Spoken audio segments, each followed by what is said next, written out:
Hello दोस्तों, success with मोहित पंडित पर आपका हार्दिक स्वागत है। तो बच्चों, हमने आर्मी अग्निवीर के लिए एक बैच लगाया था आपके लिए, जिसमें हमने हिस्ट्री में बौद्ध धर्म और जैन धर्म को अच्छी तरह से कर लिया है।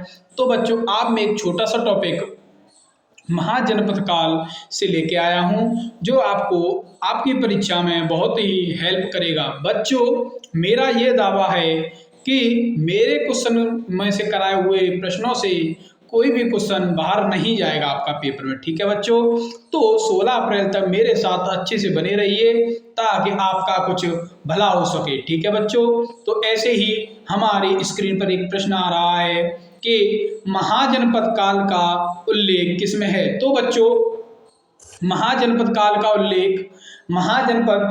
का उल्लेख अंगुत्तर निकाय है हमारा। ओके बच्चों, अंगुत्तर निकाय है हमारा बौद्ध धर्म का, और भगवती सूत्र है हमारा बौद्ध धर्म का। सॉरी बच्चों, अंगुत्तर निकाय है बौद्ध धर्म का और भगवती सूत्र है हमारे जैन धर्म का। ठीक है ना। अगर आपको पूछा जाए कि किस बौद्ध ग्रंथ में महाजनपदों का उल्लेख है, तो बच्चों हम अंगुत्तर निकाय लगाएंगे। अगर हमको पूछेगा कि किस जैन ग्रंथ में महाजनपद काल का उल्लेख है, तो हम भगवती सूत्र लगाएंगे। क्लियर बच्चों। लेकिन इसमें ऐसा कुछ नहीं पूछा है, इसमें पूछा है महाजनपद काल का उल्लेख किस में है, तो हम क्या लगाएंगे सीधा आंसर, महाजनपद काल का उल्लेख हमारा ए और बी दोनों में है। ठीक है बच्चों, अब चलते हैं अगले वाले प्रश्न पर। इसमें पूछा है 6वीं शताब्दी ईस्वी पूर्व में कितने महाजनपदों का उल्लेख है। तो बच्चों, 6वीं शताब्दी ईस्वी पूर्व में हमारे 16 महाजनपदों का उल्लेख है। क्लियर बच्चों, कितने महाजनपदों का उल्लेख है, 16। अब चलते हैं हम अगले वाले प्रश्न पर। सबसे बड़ा महाजनपद था, तो बच्चों इसमें हमारा सबसे बड़ा जनपद था, वो था हमारा मगध।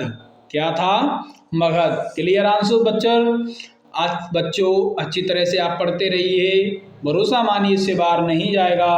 बस अगर आप नए जुड़े हो तो इसको चैनल को सब्सक्राइब कर लें ताकि हमारी कुछ भी वीडियो आए आप पर सबसे पहले ही नोटिफिकेशन पहुंचे। अगले प्रश्न पर चलते हैं।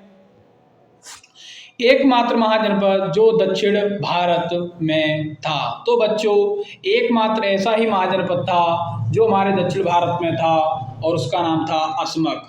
क्या था, अस्मक। और सभी हमारे उत्तर भारत में थे। ठीक है बच्चों, अगला प्रश्न है हमारा।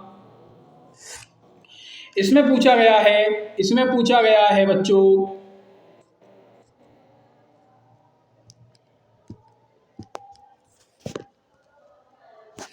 इसमें हमको सबसे पहले पूछा गया है महाजनपद और राजधानी। तो बच्चों, ये बहुत ही इम्पोर्टेंट टेबल बनाई है मैंने।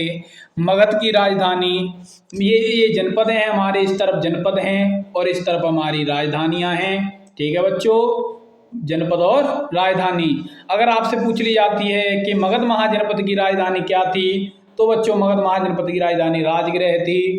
अगर आपसे पूछ ले कि अवंती की राजधानी क्या थी, तो अवंती की राजधानी उज्जैन थी, और उज्जैन को ही हम अवंतिका कहते हैं। ठीक है बच्चों, उज्जैन को ही हम अवंतिका कहते हैं।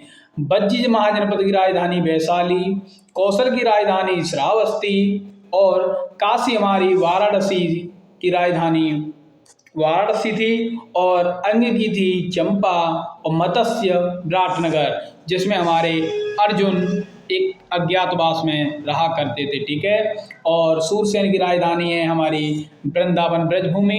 अब है अस्मक की राजधानी कोटन या पाटन,